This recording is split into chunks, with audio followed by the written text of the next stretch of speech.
Have you ever felt the quiet sting of being an option? It's not always a dramatic slight. Sometimes it's the slow, creeping realization that you are the one who always texts first, the one who adjusts your schedule, the one whose enthusiasm is met with a casual, non-committal warmth. You feel like a satellite, faithfully orbiting someone else's world, while they remain the sun, the center of gravity, effortlessly pulling everything and everyone towards them. You give your energy, your time, your focus only to feel like a comfortable afterthought, a reliable presence that is appreciated but not truly valued. This is a profoundly human and deeply painful experience. It leaves you questioning your worth, wondering what you lack that others seem to possess so naturally. You might think the solution is to try harder, to love more, to be more available, to prove your worth through sheer dedication. But what if the answer lies not in doing more but in becoming more? What if the path to being prioritized by others isn't about chasing them, but about building a world so compelling that they are naturally drawn to you? This is not a guide to manipulation or playing mind games. Those are fragile tactics built on a foundation of insecurity.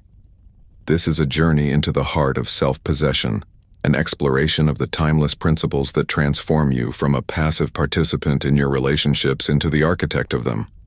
It is about understanding that you don't make someone prioritize you. You embody the very qualities that make prioritizing you the most natural choice in the world. It begins not with them but with you. Before anyone can see you as a priority, you must first become the absolute, non-negotiable priority in your own life. This isn't a call for selfishness, but for profound self-sufficiency. Imagine your life as a universe. For too many of us, we place another person at the center, making them our sun. Our happiness, our plans, and our emotional stability revolve around their light and warmth. When they are close, our world is bright. When they are distant, we are plunged into cold and darkness. The person who is effortlessly prioritized by others has a different cosmic arrangement. They are their own sun. Their life is fueled by its own internal source of heat and light, their passions, their goals, their principles, their curiosity. They have built a rich, vibrant solar system of their own, filled with meaningful work, deep friendships, hobbies that ignite their soul, and a sense of purpose that exists independently of any one person's validation. When you are your own sun, you develop a natural gravity. People aren't drawn to you because you need them to complete your world. They are drawn to you because your world is already complete, and they want to be a part of its warmth and light. This is the fundamental shift.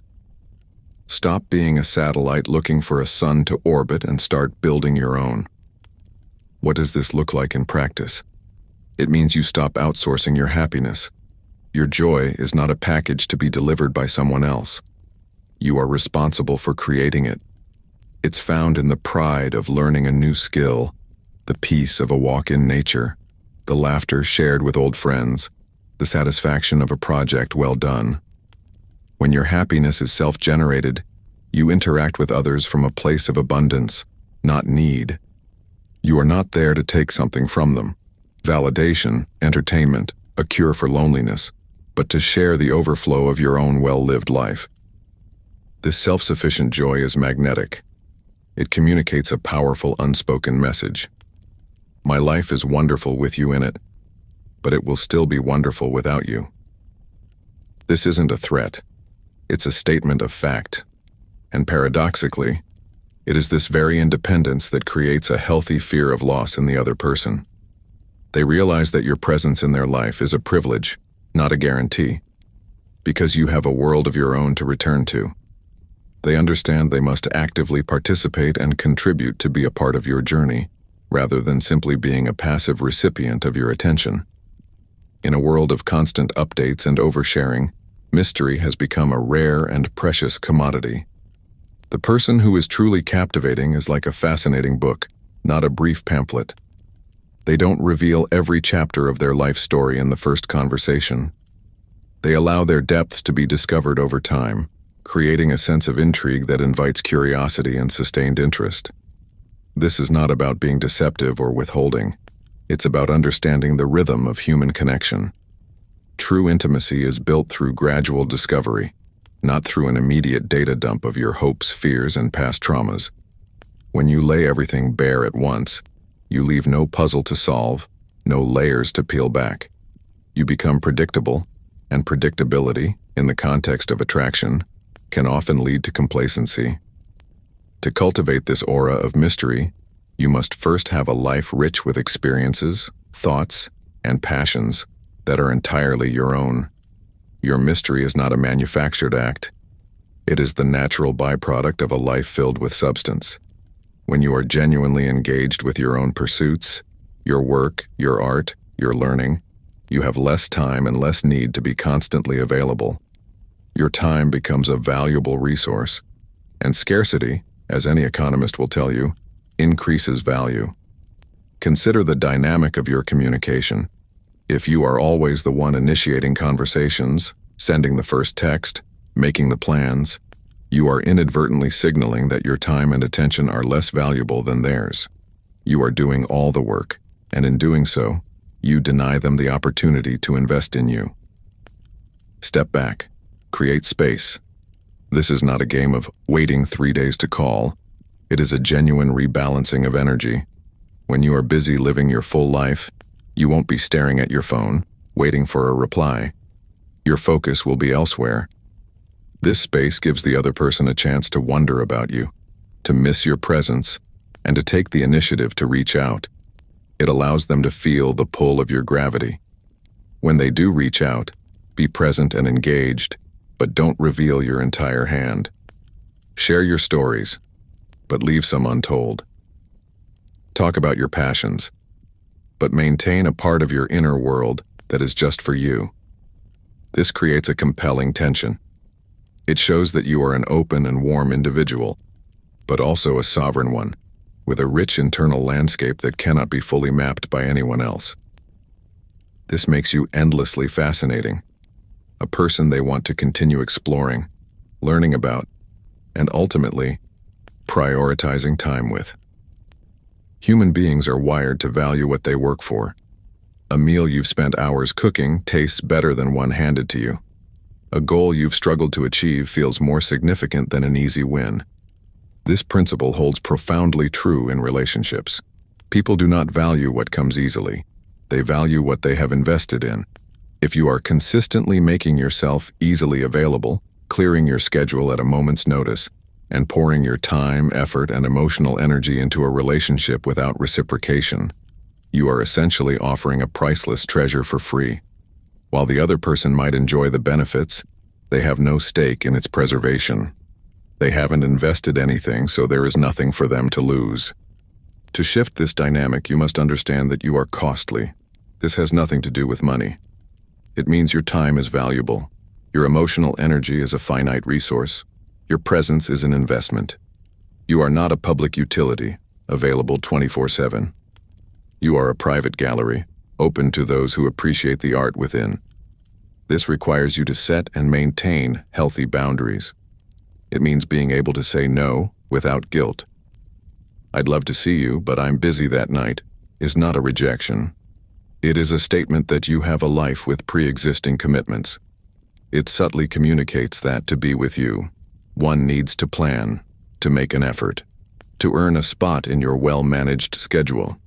When you allow someone to invest in you, you are inviting them to become a stakeholder in the relationship. Let them plan a date. Let them travel to your side of town. Let them help you with a small task. This taps into a powerful psychological phenomenon known as the Benjamin Franklin effect, which suggests that we grow to like people for whom we do favors. When someone invests their resources, be it time, creativity, or effort, into you, their brain works to justify that investment. They begin to subconsciously tell themselves, "I must really value this person if I am going to this trouble." This process deepens their emotional attachment. Their connection to you is no longer a passive experience, but an active one. They are not just receiving your affection, they are contributing to the relationship, co-creating it with you. This shared effort fosters a sense of partnership and mutual value.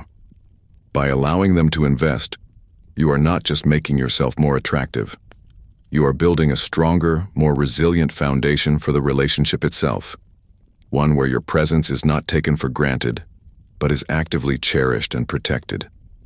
The ultimate source of your power in any relationship is the quiet, unshakable knowledge that you will be okay without it. This is emotional sovereignty. It is the understanding that while you may choose to share your life with someone, your fundamental sense of self-worth and happiness is not dependent on their presence or approval. You are a lighthouse, not a rowboat. The storms of their moods, inconsistencies, or even their departure may rage around you, but your core remains intact, and your light remains on. This state of being is the culmination of all the other principles. It is born from cultivating your own happiness, from having a life of purpose, and from understanding your intrinsic value.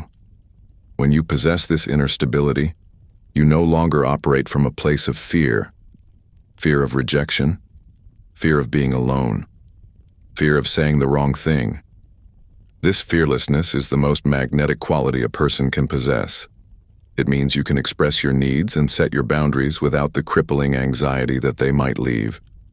You can have a difficult conversation, address a lack of respect, or point out an imbalance not as an ultimatum, but as a calm affirmation of your standards. You are not asking for them to change to make you happy. You are stating what you require to remain in a situation that honors your well-being. The most potent expression of this emotional sovereignty is the genuine willingness to walk away. This isn't a threat you wield, but an inner truth you hold. You must be prepared to leave any situation or relationship that consistently devalues you, disrespects your boundaries, or drains your spirit. Your peace is more precious than any person's company. When the other person senses, not because you've told them, but because they can feel it in your demeanor, that you are not afraid to be alone, it changes everything. It removes any power they might have had to control you through the withholding of affection or approval. They realize they are dealing with a whole person, not someone who needs them to feel complete. This is where the fear of losing you becomes a powerful, positive force. It's not a fear born of your manipulation, but a fear born of their genuine appreciation for what you bring to their life.